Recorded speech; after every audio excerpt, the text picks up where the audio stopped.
আসসালামু আলাইকুম। বাংলাদেশে ছাত্র আন্দোলনে দেশে যে ক্ষয়ক্ষতিগুলি হয়েছে তার কারণ কলেজে লেখাপড়া করে আমার ছেলে, আপনার মেয়ে, আপনার ছেলে, আর একজনের মেয়ে, আমাদের ছেলে মেয়েগুলি তো কলেজে লেখাপড়া করে। আমার একটা মনের বিশ্বাস, আমাদের ছেলে মেয়েরা কোনো দিন বাংলাদেশের ক্ষতি করবে না। তার কারণ আমাদের ছেলেরা জানে যে আমার বাবা মাও এরা পরিশ্রম করেই আমাদের লেখাপড়া শেখায়। আমরা যদি কালে এই বাংলাদেশের অর্থ সম্পদ ক্ষতি করি তাহলে তো আমাদেরই লস। বাংলাদেশে অর্থ সম্পদ যত আছে সব বাংলাদেশে মানুষের। আমি যেমন ট্রেন পুরাইছে, পদ্মা সেতু টোল প্লাজার পুরাইছে, বিআরডিসি পুরাইছে, আপনার ইন্টারনেটের পুরাইছে, অনেক মানে যা ভাষায় প্রকাশ করা যায় না, টিভির সেন্টার পুরাইছে। যারা লেখাপড়া করে আমাদের ছেলেমেয়েরা কোনোদিনও তারা এই ধরনের কোনো কাজ করবে না। বাংলাদেশে অনেক আন্দোলন হয়েছে, ছাত্ররা অনেক আন্দোলন করেছে, কোনোদিন টিভির সেন্টার পুরায় নাই, বিআরডিসি অফিস পুরায় নাই, গাড়ি ঘোড়া পুরায় নাই। আর এই আন্দোলনে এর সাথে মনে করেন যে জঙ্গলি সন্ত্রাসরা এদের সাথে সুর মিলিয়ে কাঁধে কাঁধ মিলিয়ে দোকানপাট লুট করেছে।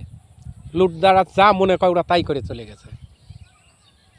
তেহালি আমাদের ছেলেমেয়েরা এত বড় ক্ষতি করবে না, কারণ সম্পদ তো বাংলাদেশের জনগণের। আমার ছেলে মেয়ে ছাত্ররা জানে, ছাত্ররা ভালো করে জানে যে বাংলাদেশে যা সম্পদ সব বাংলাদেশের জনগণেরই। তারা এতবার ক্ষতি করতে যাবে না, আমার একটা বিশ্বাস। আমি বাংলাদেশের সরকারের কাছে আমি দাবি জানাবো যে যারা এই সন্ত্রাসগুলো করেছে, গাড়ি, অফিস, আদালত, মেট্রো ট্রেন, যা বাংলাদেশের একটা নতুন একটা মেট্রো ট্রেন করেছিল সেটাও পুরাইয়া দিয়েছে। বাংলাদেশের সরকারের কাছে আমার দাবি থাকবে যে যারা এই ধরনের ক্ষতি করছে, সাংবাদিকের কাছে ছবি আছে, ছবি দেখে বিচার করা হোক। যদি এই বিচার ঠিক মতো না করা যায়, বাংলাদেশে আবার এই ধরনের আক্রমণ করবে।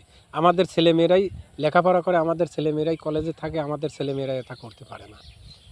তাই ছবি দেখে যারা অন্যায় অত্যাচার করছে তার বিচার হোক।